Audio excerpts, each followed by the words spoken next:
नमस्कार, मैं मृदुला श्रीवास्तव सी न्यूज भारत में आपका स्वागत करती हूँ। वक्त हो गया है न्यूज आवर का। दर्जनों की संख्या में तमाम व्यापारी संगठन प्रदेश में मुख्यधारा में काम करने का दावा कर रहे हैं। बावजूद इसके व्यापारियों को सिर्फ परेशान होना पड़ रहा है, ऐसा कहना है सर्वहित व्यापार मंडल के प्रदेश अध्यक्ष राजकुमार यादव का। दरअसल सर्वहित व्यापार मंडल की लखनऊ इकाई का गठन किया जा रहा है, जिसमें सर्वहित व्यापार मंडल के प्रदेश अध्यक्ष राजकुमार यादव ने दुख व्यक्त करते हुए कहा, व्यापारियों के साथ व्यापारी संगठन सिर्फ राजनीति में जुट गया है, किसी को भी व्यापारी की चिंता नहीं। ऐसे हालातों में सर्वहित व्यापार मंडल का जन्म हुआ है। अब व्यापारियों की समस्याओं के लिए रोड से लेकर सदन तक संघर्ष होगा। व्यापारियों का शोषण किसी भी दशा में बर्दाश्त नहीं किया जाएगा।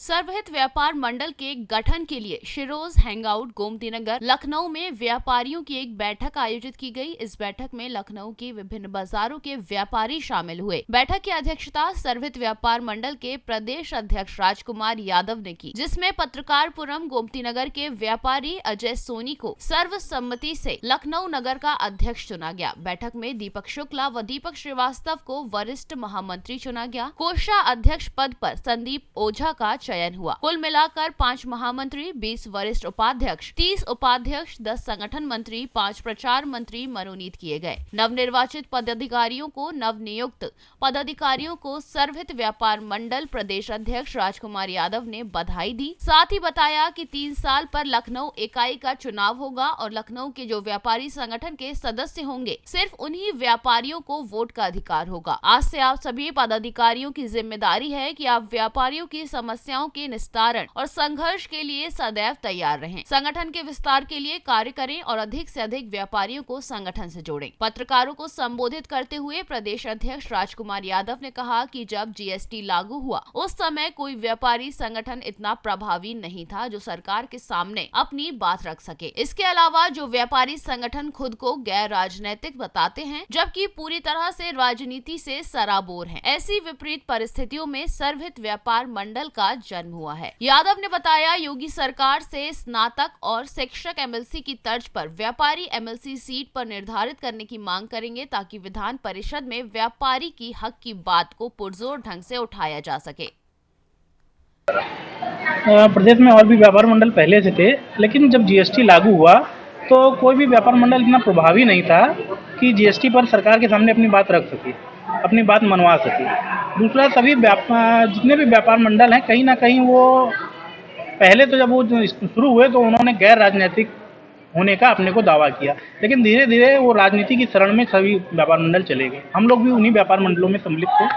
जब हमने देखा कि सारे व्यापार मंडल राजनीति में चले जा रहे हैं, सब राजनीतिकरण हो जा रहा है सबका, तो हमने डिसाइड किया कि नहीं, हम एक गैर राजनीतिक संगठन अपना बनाएंगे और जिसको चलाएंगे और जिसके थ्रू व्यापारियों को जोड़ेंगे सभी को। अभी कहाँ के व्यापारी आपसे जुड़े हैं, किस संगठनों से आए हुए हैं? हमारे पास अभी लखनऊ में 11 इकाइयाँ बनी हुई हैं हमारी, और प्रदेश में हमारे लमसम 13-14 जिले बने हुए हैं। व्यापारी हमारे पास जो आए हैं इस इकाई में भूतनाथ से हैं, महानगर से हैं, गोमती नगर से हैं, जानकीपुरम, ऐशबाग, डालीगंज, लालबाग, लमसम लखनऊ की सारी बाज़ारों से, लमसम सारी बाज़ारों से हैं, कुछ प्रमुख बाज़ारों को छोड़। जो वजह आपने बताई कि तमाम व्यापार मंडल का राजनीतिकरण हो गया, क्या सभी लोग इसी बात से उत्पोत होकर के आप में शामिल होने के लिए आए, या ये जो नहीं, जो देखिए, जो हमारी मानसिकता के लोग थे, जिनको लगता था कि व्यापार मंडल में सभी वर्ग के लोग हैं तो इसको गैर राजनीतिक होना चाहिए, तो उस मानसिकता के लोग हमसे जुड़ रहे हैं। उस तरह के व्यापारी हमारे साथ ऐड हो रहे हैं। अभी क्या स्ट्रेटेजी है, आप क्या करेंगे आगे, कैसा क्या सोचा है आपने?